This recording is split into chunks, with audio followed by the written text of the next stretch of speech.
Պարոն Ղազինյան, ընտրական պրոցեսներում թիրախավորումից զերծ չմնացիք նաև դուք կոնկրետ ձեր գործի մասով ինչ նորություն կա, այսպես ասենք, եւ այսօր հասկացանք, որ կենտրոնական ընտրական հանձնաժողովը ամփոփել էր այն, ինչը որ ենթադրելի էր, որ պիտի ամփոփի Նիկոլ Փաշինյանի գործընկերը, ընկերը, նախկին կուսակիցը։ Ինչ սպասել հետո։ Իմ գործի հետ կապված ձեզ տեղեկացնեմ, որ միջնորդություն տրվել ԿԸՀ, զբաղված են ըստ երևույթին չի քննարկվել դեռևս, նույնիսկ նշանակված չի, այդտեղ որպես այդպիսին գործ չկա, մի կնոջ ինչ-որ խոսակցություն չի կարող ուղղակի լինել այդպիսի բան եւ չի եղել, ինչ վերաբերում է հանձնաժողովի որոշմանը, ճիշտ ասած այլ բան չէի սպասում ես անձամբ, հաշվի առնելով, որ Հայաստանի Հանրապետությունում ճիշտ է թղթի վրա կան որոշ անկախ մարմիններ, բայց համոզված եմ, որ իրական փաստացի անկախ որևէ եւ իրավապահ մարմին եւ հանձնաժողով գոյություն չունի։ Հիմա թող մի հատ հասկանանք, տեսնենք այս 3 տեղամասի հետ կապված կրկնակվեարկություն անում են թե ոչ, հետո ստայնում կորոշում կասենք։ Պարոն Ղազինյան, այսինքն այս պահին ձեր գլխավոր պահանջը ամեն դեպքում վերակվեարկություն անցկացնել։ Ոչ, ուժեղ Հայաստանի գլխավոր պահանջը ընդհանրապես ընտրությունները անվավել ճանաչել, նոր ընտրություններ նշանակելն է։ Որտեւ ես պահանջներն լսեցի այսօր։ Բայց հաշվի առնելով, որ մենք գործընկերներ ունենք այստեղ եւ սպասում են ամեն դեպքում հանձնաժողովի վերջնական որոշմանը, ըստ այդմ արդեն կասենք։ Էկոնոմիկայի նախարար Գևորգ Պապոյանը իր Facebook-յան էջում գրառում է առամեջբերև խորհրդարանական ընդդիմությունը ուժեղ Հայաստան ու Հայաստան դաշինքները լեգիտիմ չեն, ընտրակաշառքով արժեվում հայտնված ընդդիմադիրները չեն կարող ներկայացնել մեր ժողովրդին, սա կխնդրի մեկնաբան։ Եթերային խոսույթ եմ գալիս հիմա, որ պատասխանեմ, տղամարդը բան, որ խոսում է, հիմնավորում է։ Եթե տղամարդը բան խոսեց, բոլորին եմ խորհուրդ տալի եւ չապացուցեց, ուշադրություն մի դարձրեք, ոչ տղամարդը, ոչ մարդը։ Թող ապացուցեն, չի եղել ընտրակաշառքի, լավ, ասենց ասեմ, եթե անգամ տեսականորեն պատկերացնեն, կա դատարանի որոշում չկա։ Մարդ պետքա կամ տգետ լինի, կամ անտեղյակ։ 200-ից ավելի գործի մասին է խոսում հակակոռուպցիոն կոմիտեն, բայց 14 դեպքով կա ընդհանրապես մեղադրական, այսպես ասած, դատարան են անցել։ Չէ, ներողություն, մեղադրական եզրակացությունը դա դատարանի որոշում չի։ Իրավունք ունի ինչ-որ մեկը խոսել ինչ-որ մեկի մեղավորության մասին ինչ-որ դեպքով, եթե կա դատարանի օրինական ուժի մեջ մտած վճիռ։ Այսինքն միտում եք տեսնում, որ քաոս։ Միանշանակ, եթե այդքան են իրանց ոնց ասեմ, ժողովրդի 500-550 հազարին ասում են դուք ընտրակաշառքով եք անցել, Facebook-ում շատ տեղեր մարդիկ կարդացել եմ, շատ։ Դուրս են գալի, ասում են դուք շարքային ստախոս եք, մանիպուլյատոր եք, ինձ ընտրակաշառք չեն տվել, բա ոնց եմ ընտրել։ Այսինքն, եթե անգամ տեսականորեն պատկերացնենք, չնայած չկա այդպիսի բան, որ ինչ-որ մի երևույթ էլ կա, դատարանը դեռևս իր գնահատականը չի տվել։ Ես դրա համար եմ ասում, տղամարդ են, թող ապացուցեն, ապացուցելը դա նշանակում է Ղազինյան Դավիթը բերես փողը տվեց, ասես պիտի ընտրես ինձ։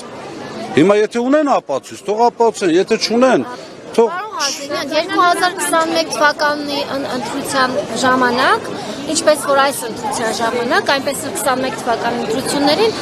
հանկարծակի մարում լույսը գնաց, դա ինչպես եք դուք հիմնավորում, այն ժամանակ հեծի տնօրինությունը դուք եք եղել։ Մենք հստակ պարզաբանել ենք, որ դա եղել է Հայաստան-Վրաստան ռևերսային գծի պրոբլեմը, այսինքն հեծի տիրույթից դուրս եղել է բեցինը։ Թե այս անգամ ինչեր են կատարվել, չեմ կարող ասել։ Ընտրությունների ժամանակ էլ է այդպես եղել։ Չեմ կարող ասել, Գյումրի ընտրությունները մեր ժամանակ էր։ Չեմ հիշում։ Ամենայն դեպս, սենց ասեմ, եթե անգամ ինչ-որ մեկը համոզված են, որ մեր կողմից չի եղել, բայց եթե անգամ ինչ-որ մեկը, ինչ-որ հասարակ աշխատող թեկուզ միտում ունենար, հավատացած եղեք, հիմա բացահայտած կլինեին իր բոլոր հետևանքները։ Տեսեք, բազմիցս մեղադրանքներ են հնչել, որ 2018 թվականին նաև ընդդիմադիրներն են, իրենց աշխատակիցներին հորդորել են դուրս գալ եւ մասնակցել 18 թվականի իշխանափոխությանը, ինչպես նաեւ ասում են, որ հեծի աշխատակիցները եւս մասնակցել են։ Ես այդ ժամանակ եղել եմ Երևան քաղաքի տնօրեն, ամենայն պատասխանությամբ հայտարարում եմ, աշխատանքի ժամին ոչ մի աշխատակից չի դուրս եկել, եւ մեր կողմից որևէ ուղղորդում չի եղել։ Ինչ են արել, այդ եմ ասում, ինչ են արել աշխատանքային ժամից, մեր աշխատակիցները աշխատանքային ժամից դուրս կներեք չեմ կարող ասել, բայց ամենայն պատասխանությամբ ասում եմ, ուղղորդում չի եղել մեր կողմից որևէ, եղել են ազատ։ Ինչպես որ նորմալ պետք է լիներ։ Պարոն Ղազիմյան, հիմա կներեք, դուք պահանջում եք, ձեր ուժը պահանջում է, որպեսզի նոր քվեարկություններ անցկացվեն։ Արդյոք իրատեսական եք համարում ներկան ունենալով հետագայում քվեարկությունները կարող են անցնել։ Ես կարծում եմ, որ տեսեք, ընդհանրապես ընտրությունները չեղել են համարվում, եթե էական ազդեցություն ունեցող հանգամանքներ կան ընտրությունների վրա։ Նախ առաջին այդ բժշկական ապահովագրություն, թոշակ եւ այլն միանշանակ էական ազդեցություն ունեցող ընտրակաշառքներ են։ Երկրորդը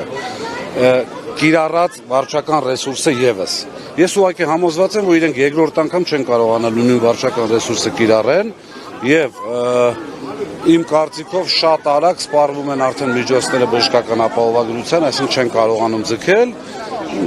Ունեմ համոզմունք, որ չեղել հայտարարելու դեպքում իրենք ուղղակի շատ լուրջ կպարտվեն։ Ներեցեք ինչն է խանգարելու, որ չկարողանան վարչական ռեսուրսը կիրառել։ Իշխանությունից հիասթափություն անգամ պետական ռեսուրսում։ Չբացեմ շատ փակագծեր, բայց համոզված եղեք, եթե ունենան այդպիսի խիզախություն եւ այսպես ժողովրդավարության բաստիոն հայտարարած ուժը վերջինաշով ախր ամբողջ աշխարհն է կասկածում։ Առաջինը 49% է քաղաքի։ Դա արդեն մեծամասնություն չէ, անկախ է Դոնթի Բանաձևի սահմանության կարգավորումներից։ Երկրորդը ամբողջ Հայաստանը երրում է, որ կիրառվել է վարչական ռեսուրս, կալանավորումներ, ձերբակալումներ։ Բոլոր առումներով անգամ համոզված եմ իրանք շնորհավորած եվրոպացիները նույնպես իրենց մտահոգությունները անգամ կուլիսների հետևում հայտնել են։ Լեգիտիմություն որպես այդպեսին չունի այս իշխանությունը։ Եթե կարողանանք զսպել բոլոր տեսակի ընտրախախտումները եւ վարչական ռեսուրս չկիրառվի, փորձենք։ Համոզված եմ, որ չի լինելու։ Այդ ամեն ինչ արվում է շատ քողարկված, արվում է շատ այսպես ռեպրեսիվ մեթոդներով եւ անգամ հիմա պատկերացրեք, մենք ընդամենը 3.5 ամսական ուժ ենք։ Այսքան էլ որ կարողացել ենք հավատացած եղեք գովասանքի արժանի է։ Նիկոլ Փաշինյանը ասում է, որ այդ ձեր ուժը կաշառք է տվել, դրա համար էլ այդքան ձայն է հավաքել, հետեւաբար իրենք էլ են համարում, որ այս ընտրությունները արդար չեն։ Չէ, տեսեք, հիմա մենք հարցը շարունակեմ, պարոն Ղազիմյան։ Ընտրության արդյունքներով Նիկոլ Փաշինյանը սահմանադրական մեծամասնություն չի կազմում, խորհրդարանում կան օրենքներ, որոշումներ, որ միասին չի կարող կայացնել։ Հիմա արդյոք շահավետ նպաստավոր պայման չի ստեղծվում նաև իշխանության համար, որպեսզի գնան նոր ընտրությունների եւ Նիկոլ Փաշինյանը սահմանադրական մեծամասնությամբ հայտնվի խորհրդարանում։ Նախ առաջինը, եթե անգամ ինչ-որ բան հայտարարում են, մենք այստեղ խոսեցինք, չկա որևէ ապացույց։ Գոնե դատարանի որոշում։ Ձայնագրություններ կան, չէ, ձայնագրությունները։ Դե գիտեք, ես էլ կարող եմ ձայնագրություն ասել, փեսան աներոջացնա քյաբաբները բռնում տանում կալանավորում։ Հիմա ուզում ասեմ, քանի դեռ չկա անաչառ դատարանի որոշում, այդ դրա մասին խոսելը նորից կրկնում եմ տգիտությունը։ Հիմա երկրորդը, ինչ վերաբերում է այդ ընտրություններին, նորից համոզված ասում եմ, թույլ մի տվեք բացահայտել ամբողջ գործիքակազմը, բայց ես ունեմ համոզմունք, եթե ամբողջ աշխարհի դիմաց խայտարակ եղած իշխանությունը, որը ժողովրդավարության բաստիոն էր հայտարարում մեր երկիրը եւ ինքը այսպես կեղծում էր, պետք է խիզախություն ունենա եւ գնա այսինքն նոր ընտրությունների։ Այդ պարագայում արդեն մենք էլ մեր գործիքակազմը ունենք, համոզված եմ, որ չենք կարող։ Աշխարհ ասելով նկատի ունենք նաեւ Եվրոպայի։ Այո։ Եվրոպան բացահայտ հայտարարություններ է տարածել եւ աջակցել է Նիկոլ Փաշինյանին։ Նոր ասեցի Լիա ջան, այլ բան է աջակցություն իր քաղաքական նպատակներով հեռահար, այլ բան է թե ինչ է խոսվում։ Վերջին հաշվով նույն Եվրոպան իր մոտ սրա 1%-ը թույլ չէ։ Համոզված եղեք իրեն էլ են ասում։ Լիահույս եք, որ արդար ժողովրդավար նոր ընտրությունները։ Ես համոզված եմ, որ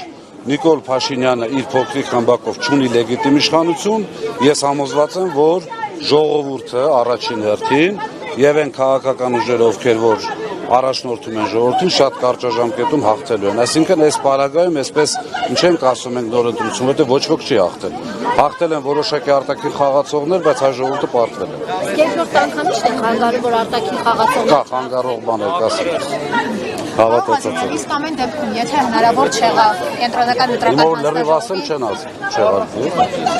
Ձեր պլան բեն սա է։ Չէ, հələ պլան բեն ուժի մեջ է։ Պլան բեն ես չեմ ասել ընտրությունների օրը պլան բեն ալնել։ Ես ասել եմ պլան բեն էլ ունենք, ցեն էլ ունենք։ Բայց ո՞ր Բայց հələ ժամանակը չի եկել, չի ավարտվել այսպես ասած, չէ։ Բայց ամեն դեպքում, եթե չհասնեք նրան, որ նոր ընտրություններ լինեն, ինչպես եք անելու, որ վերջ-վերջո գնան նոր ընտրությունների։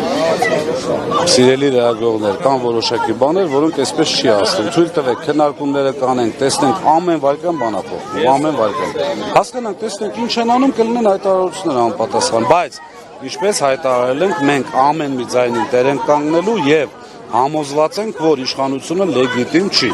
Դրա դեմ արդեն կարվեն գործողություններ։ Ես եմ շնորհակալ։